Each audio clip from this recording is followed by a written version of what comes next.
The atheist experience, huh? Poor people living a life of emptiness, a life of anger, a life where you try to, all you do is devour other people and get them into hell with you. A life where you spend all your life uh, sensationalizing yourself because all you get a kick out of is getting attention. I know why you do this show, because you want attention. What is it? You didn't get attention when you were a child. You wanted to be a star. So now you feel like because you're fighting against God, then that makes you equal with Him. That's what it is. That's what it really is, emotionally. But guess what? Again, the money you get and all that stuff, is it worth your soul? No. You think it is. But being in fire, if I set you on fire right now, which I'm not going to do that, or if somebody sets you on fire, in that moment, the pain that you feel, it totally outweighs anything else you were thinking about. Immediately, you're engulfed in this pain. You don't care about anything else. You won't care about what you thought. You won't care about any of that stuff. You just say, get me out of here. There's certain pain that you can feel that you won't want anything else. And your only explanation, most atheists for that, when you start talking about hell, you really start talking about hell and they start getting convicted, is, oh, I don't want to talk about this. You know what? I don't have time for this. That's what every atheist says, but guess what? All you have is time for this, friends. You don't have time to blaspheme God. You don't have time. Because that's a moment you can't take back. When you take your time here, instead of accepting Jesus, instead of getting right with God, to blaspheme God, you just wasted a minute that you could have been to get saved. Because guess what? You are a spirit. You're going to exist forever. Human beings do not cease to exist. That's a lie. Your body is not all there is. You do not just live here and die and go to nothing. Okay? That's a lie. You will exist forever in one of two places, heaven or hell. No, you don't come back as no, you're not a ghost. No, you don't turn to some type of, butterfly or something like that, reincarnation. No, you don't do any of that stuff. But what you will do is you will either burn or you will be in bliss. That's right, I said you will burn or you'll be in bliss. It's one of two choices. One of two choices. Jesus said, I am the way, the truth, and the life. No one comes to the Father but through me.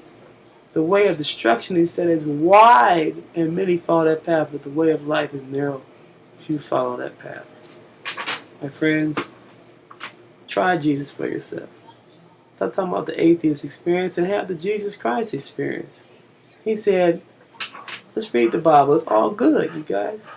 He says, come to me all heavy laden and I'll give you rest. In other words, if you got weights on you, I want to take them from you. I don't want to put weight on you. I don't want to, dilute you or anything. God is not here to deceive you. I mean, you guys got this idea that God has to deceive you into following Him. Well, please, how arrogant is that? You should beg Him to let you be in relationship with Him. We should beg Him. We should thank Him. We should say, hey, I want you in my life. But the atheists, you have us think that God owes us a favor. He's got to force us to believe. What? What? You have no idea what you're saying. When you bring up, the Crusades and not, oh yeah, all you Christians are trying to kill me. Am I trying to kill you? Really? Have I tried to shoot you? Have I given you any threats? No. But that's what you use as an excuse for why you don't believe. But the real thing is that you're just a sinner. In your heart, you're wicked, and you want to not believe. You want to rebel against a perfect God who is perfect love. And in the end, you're going to look at yourself and see the ugliness of how nasty you truly are. Because when you see yourself close, when you see His real love for you, when God one day will declare whether you like it or not at that point, how much He did on the cross, when He shows you what He did for you, when He shows you also your life, which He'll show it back to you, and how many times you denied Him, how many times He sent you people, how many blessings He gave you, and God reminds you, you will have no excuse. That's the worst thing about hell is that you realize that you deserve it because you rejected a holy, holy God who is so perfect and pure. And then he went through so much even to come and become man and be like us. Then let himself be tortured. Even going down to hell for you. God went through all that and you rejected all that. You will not have any way of saying, oh, well, yeah. But, there's no but after you see how much he gave for you. And even if you have a but, it won't matter because that's going to just show how wicked you are even so. But I guarantee you won't have a but. You won't have an, oh God, but, you know. And none of you seem to realize that you are going to have to count as your creator. You were created. I was created. We are all created. None of us are above each other. None of us are less than each other. We all have to answer to God. But guess what? God has given those creations to accept Jesus Christ as the Son of God, as the incarnation of God in flesh, and simply believe that he died on the cross and rose from the dead. Simply believe it. Then you have eternal life. It doesn't get much fairer than that or easier than that. Why are you fighting? Who are you fighting? For what reason? Don't you see that proves that the devil's got you? There's no reason for you to fight. He said there's no evidence. There's no evidence. Listen, you guys, I mean, it's the densest thing. It's like if you go 1 + 1 is 2. There's no evidence that 1 + 1 is 2. Well, it just is. Just look at it. 1 + 1 is 2. Now, do I have to do a complex equation? Can you really prove to me that 1 + 1 is 2? How did you know 1 + 1 is 2? Everybody told you that, but how do you know that? You don't really know if 1 + 1 is 2. You have to find all the complex things, but I bet you there's a lot more complex than we realize. Just like 0 is more complex than we realize. Because 0 is just like how much more is this than that, you know? Like 0 is this far away from the microscopic. In other words, sand weighs more than a virus, right? So there's a 0 between there. There's a certain amount of weight and numbers that's infinite. We don't even know, right? And you would have to weigh the virus or whatever just to figure it out.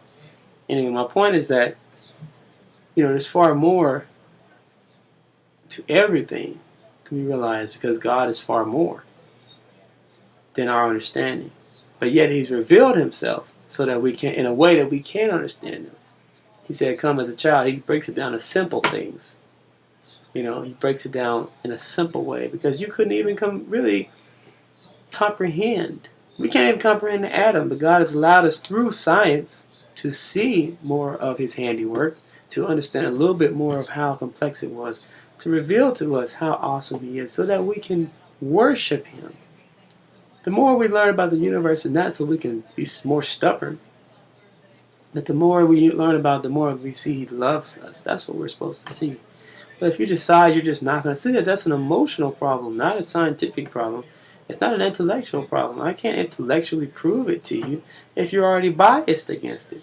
No matter, I mean, you got so many creations like Dr. Dubal from creationevidence.org, who used to be an atheist, who was a very proud doctor, but God revealed to him through science how this universe is obviously created.